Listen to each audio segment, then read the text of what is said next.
Hello everyone!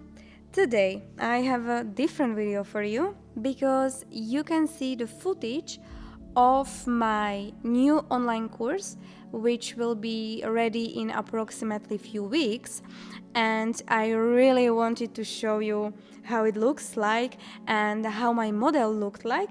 So I just said to my videographer to do a shorter version for YouTube, and you can see the process of it and you can see what kind of brows I created. I am doing voiceover right now, which is a really new thing for me, so please bear with me if it's not really good because my English is not really the best. I hope you will understand everything. As you can see and you already know, I always try to plug the brow hair at the bottom when I see that I will not tattoo there and I don't need this brow hair.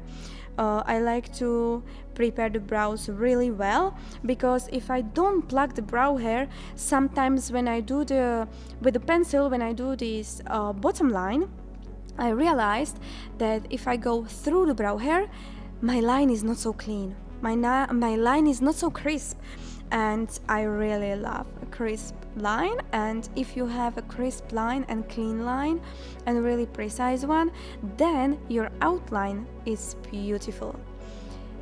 I like to use mapping string for the pre-drawing. Here I try to look for the middle part. You can see I look for beginning, arch and the end of the brow. We will do the same time on the other side, and this is a low cost thing. This is how you can look for the other part. If you want to make it quicker and you are not really sure if you can do it as precise, or maybe if you are beginner, what really helped me was this mapping ruler, this sticker, and this is another way how you can find or how you can move your lines and your points to the other side of the eyebrow. I already did this many times and my friend showed it to me. It would never came to my mind that I can do something like this, but my friend, I did a course for her, and she was doing this, and I was like, wow, this is so easy and low cost, and it is accurate. So I really like to do that. Here you can see that I try to do these lines a little bit longer because sometimes what happened to me in the past, I lost basically my points, and I was using also this surgical marker, but I don't really like this because it is no precise. I think that it blurs after some time, especially on oily skin, and I also I remember when I didn't know how the surgical mark works and what happened. Basically, I took a new one and I didn't do it really light on the skin, and then my client said that it stayed for I think like 3 or 4 days, and she felt bad to basically go to work. So yeah, I really like to do it this way. And I really like to make these lines sometimes a tiny bit longer, so when I work I don't lose my points.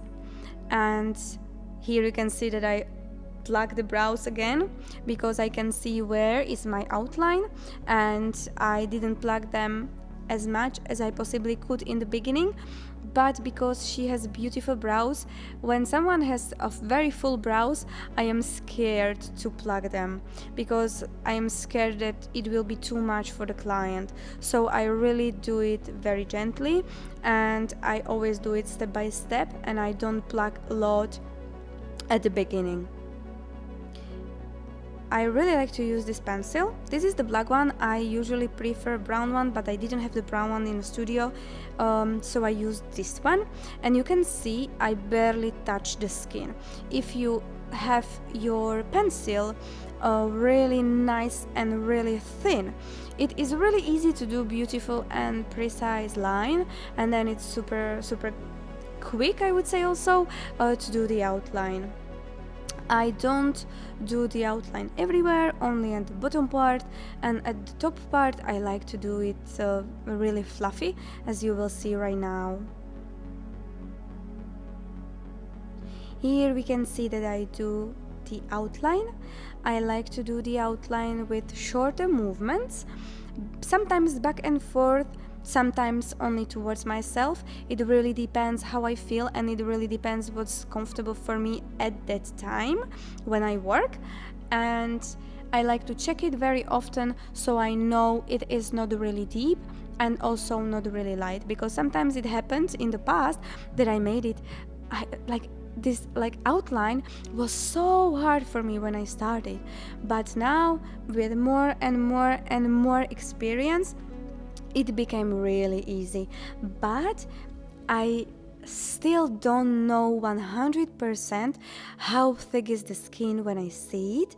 We don't have this eyes where we see under the skin, so I always make sure I do it softly, and then I check every few centimeters so I know it's not really deep, because once it's deep and once it's gray, it's a huge problem.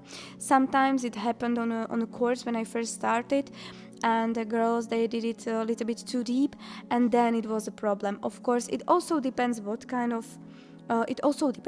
what kind of pigments you are using, but for me it's really good if I use hybrid pigments with more inorganic ingredients in the formula, and these pigments heal really natural.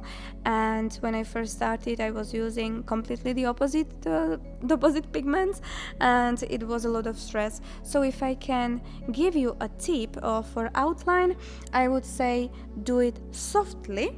Really do not use a lot of pressure, and check every now and then how it looks, if it's very very dark or if it's very light, and you can always adjust your pressure. But once it's too much, you really cannot go back. Here you can see that I came back because some of the small spots were tiny bit lighter, and because I was using pigment with more inorganic ingredients, I knew I can go more. If I would use organic pigment or hybrid where is more organic ingredients, I would rather leave it this way, and I would rather not to go again. So it's also important to understand what kind of pigments you are using. Here you can see that I really stretch a lot. Brows for me are super important to stretch very well.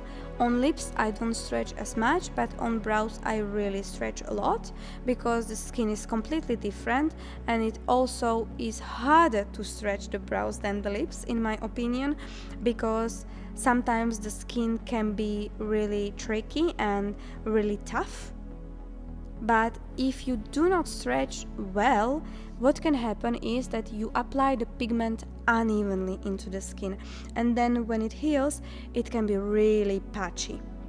When I work with hybrid pigments, which contain more inorganic ingredients, I like to do these movements very very close next to each other, as you can see here. I do very very close next to each other these movements, especially when I do the body of the brow. But when I go more up, then I do it softly and more softly, because when you use same pressure everywhere, then it's harder to create gradient for me. I am sure there are other people who do it differently, and I think it's okay, but for me it's easier when I use normal pressure. I work in the body, and then when I go more up, I also put my movements a little bit more far away one from each other, and also use less pressure. This way it does not happen that I would oversaturate the top part. This is what happened basically to me all the time in the beginning, and I was always pissed off at the end of the correction procedure, or the initial procedure, because I saw that it was just too much, and I really loved this fluffy effect, but I didn't know how to do it. And then once I realized that it's just about the pressure and it's just about the saturation, I was so happy and relieved, and I was like, okay, at the beginning I have to make sure that my body of the brow and bottom part is quite well saturated, but the top part and front part, I just do, for example, one pass, and then I do not go there anymore and I do not touch it, and I start to work on it again at the end of the procedure, where I know that body of the brow, bottom part and tail is saturated well enough, and then I can softly and slowly work on the top part and front part. I like to work a little bit slower there. I like to do longer movements and with not a lot of pressure, because then I can see my pixels, they are nicer, and it is much more beautiful when you put your movements a little bit far away from each other, because then it's not so saturated. Here you can see very, very soft first pass, and I'm coming back and I'm working on the second pass. You see that my top part and front part is quite not slow, quite soft, but body of the brow is tiny bit darker, and you can also see very, very well how I saturate this tail at the moment and how soft I go when I go more to the top part, and as I go more to the bottom part I saturate it much more, and as you can see I go more and more and more up, and it's softer and softer, and these movements are quite long and also more far away from each other. Here you can see my front. This video is really beautiful because you can really see everything.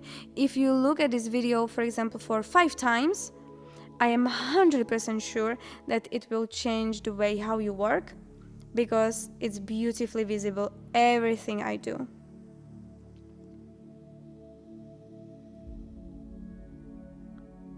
Now I came to the other side, and I'm going to do exactly the same on the other side, because I don't like to do one brow like for 90% and do the other brow for 90%. I like to go one brow, for example, for 50% and the other for 50%, and I come back to each one, and then at the end I always stand up, and I do these details in a standing position, not sitting position, and I go to the left brow for example for 1 minute, then to the right brow, then to the left brow, and I play with the brows. Sometimes this playing takes around 30 minutes, and sometimes it takes only around 10 minutes. It really depends on the skin, it depends on the saturation, on the pigments I am using, on the technique I do, and also on the final effect I want to do. This is good macro, and you can see how my hand movement is not really slow, but I move slowly to the top part.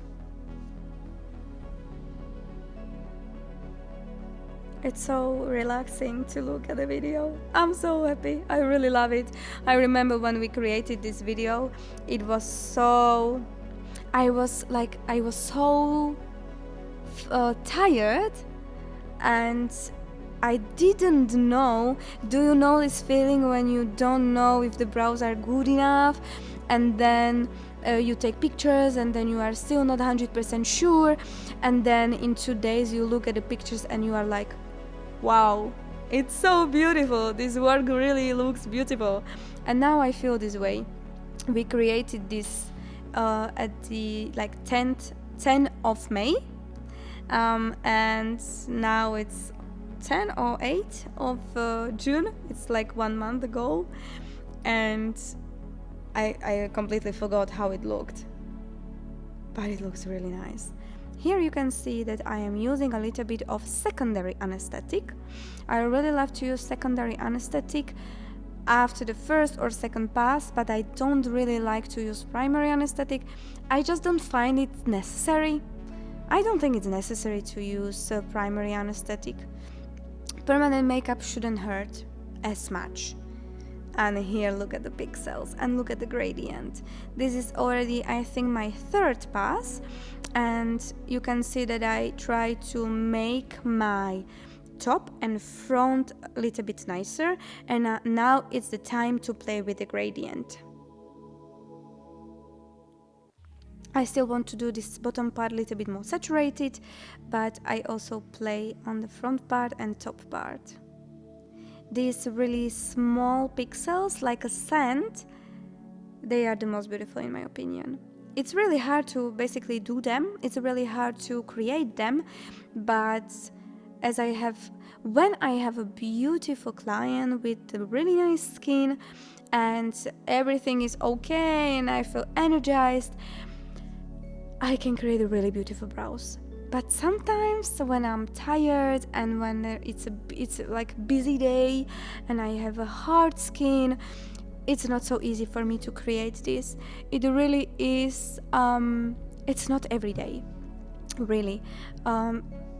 It's hard to talk about it because I know that everyone loves beautiful brows, but it's not really normal, I would say.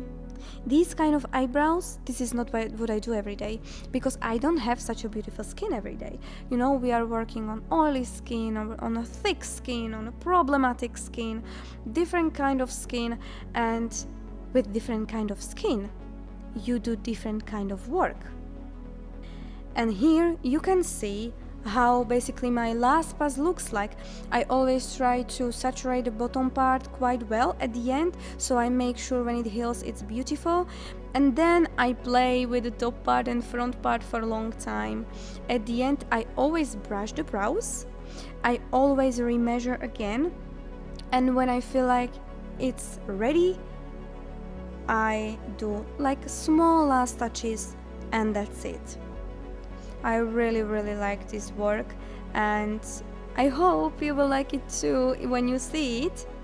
Let me know what you think about these brows, and I cannot wait to show you what kind of content I prepared for you. I really try to work hard to show you as much as I can.